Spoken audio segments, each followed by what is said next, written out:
Hey, welcome back to the channel where we're talking all about being a real estate agent.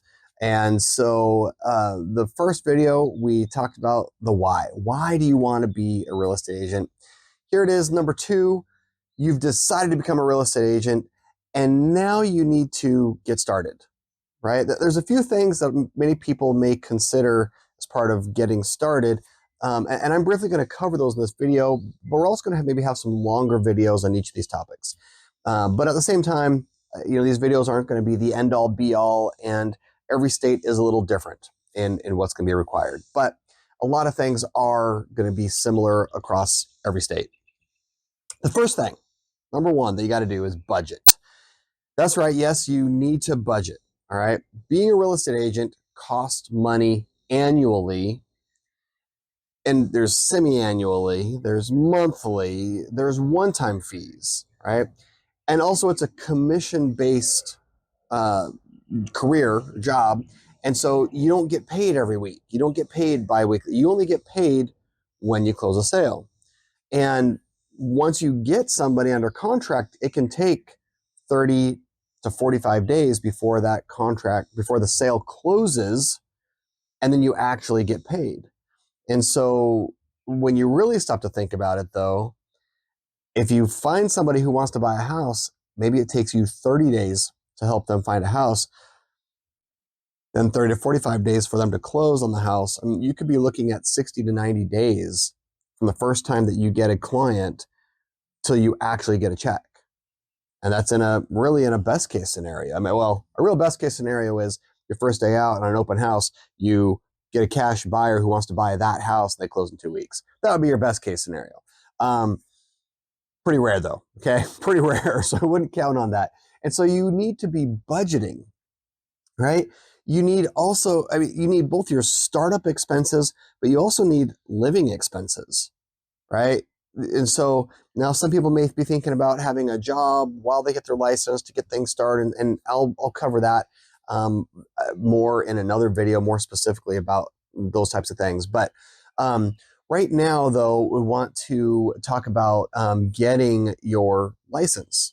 Now, I am going to be referring to my experiences both in Washington and Tennessee, and I know some states, again, are going to be different, but so you need to be saving up, again, have your startup expenses, and we'll talk a little bit more about what that dollar figure is here in just a minute. But when it comes to getting your license, most states are going to offer these classes that you need to take both in person and online, and you can choose what's going to be best for you. Personally, I did them online. I've done probably 90% of my classes online that I've needed, continuing education classes, all that kind of stuff. Well, it's just easier for me. But some people really like the going in person. I think the in-person classes, you typically need anywhere from 60 to 120 hours of class time. And so some people do them all at once in person. And so it's like a 3-week class or something like that. So you're in class, though, it's 40 hours or 30 hours a week in 3 weeks. So you get 90 hours, So, but ultimately, it's up to you how you want to do them. Again, like I said, I did them online, and I felt it was a little bit cheaper, and it worked for my schedule because I just did them at night here and there. But ultimately, where you take your classes, it doesn't really matter. Okay, it doesn't matter if you do them online or in person or which online company, because most of what you learn in those classes you don't actually use in the field. You don't use in the job. I mean, there's some things here and there, but there's a lot of it that it's stuff you're going to be required or liable for, but you don't necessarily use. And so you only really need it to know it to be able to pass the test. And then you have continuing education that you take every 2 years for most states, and you're going to continue to learn these things. So it is important for the test. So if you're not a great test taker, maybe that where you take your classes is important, but ultimately it's not. Now, there are a few online schools. I'll link the ones below, the classes or those schools that I have used personally for both continuing education and getting licensed. But again, they may not be good for your state. I don't know. So, and I don't get anything from them. These are not affiliate links. It's just giving you some resources. Okay. So the other thing, or next, I'll say after taking your classes, you pass your exam. Now, just so you know, your classes could be anywhere from 250 to 500 bucks. I'm kind of estimating because I haven't looked up how much in-person classes are necessarily, but you could be 250 to 500 bucks for that. Taking your test, I think it's like 80 bucks or something like that. And then, you right off the rip, you're looking at about anywhere from $300 to $600, right? Just to go through that. And again, some places maybe more than that. But after you've passed your test, you now have a license, but it's not active. And it's not active because you have to be part of a firm. To my knowledge, all states require you to be part of a firm. And a firm is what you would just call a real estate office, okay? So whether it's Keller Williams or Remax or Century 21 or whatever, smaller local ones you have, or I'm at Epic Realty. You have eXp Realty. I mean, there's literally probably thousands of real estate companies around the country, okay? A real estate office, these companies, some of them are a larger corporation, I'll say like an eXp, Century 21, Keller Williams, that kind of thing. And then you have individual offices. There are companies like mine, like Epic and eXp, and I think Real, LPT, they are virtual. So they'll have typically like one brokerage for the whole state that you can join. And there's other ones, again, like Keller Williams or Remax, they'll have brick and mortar stores, brick and mortar offices. So you pick kind of one of those offices that you want to be part of. So you have to be part of a firm. And a firm is going to have a managing broker, and the managing broker is responsible for the agents in the firm. And each state, again, has different rules about managing broker, or even what they call them. We have designated brokers, managing brokers, and there's a lot of different verbiage that may be different state to state. But ultimately, you've got somebody who's in charge of the brokerage. They're responsible. So if there's an audit or if there's an issue with an agent, they're the ones that have to deal with that.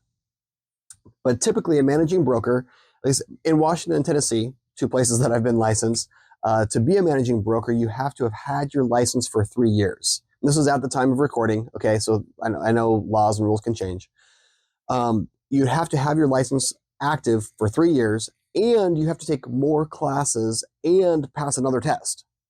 Okay, so you can't just get your license and be on your own per se. You've got to be part of a firm. After you've been licensed for 3 years, and then you have taken these other classes and taken the test, you can get your managing broker's license. And at that point, you can be your own firm, agent, whatever, work totally on your own. Okay. And then outside, you have the managing broker, and then you've got everybody else, regular agents or brokers, if you want to call them that. Okay. So now you need to pick a firm, right? From all the different firms that are out there, and you've got the big companies, you have the boutique firms, and I use boutique loosely because I think we think of nice and fancy when we think of boutique. I'm just using boutique meaning it's a one-off. They just have one thing going for them, and they're not all good. Okay, they're not all nice and fancy. Some of them are, and some of them are pretty crappy.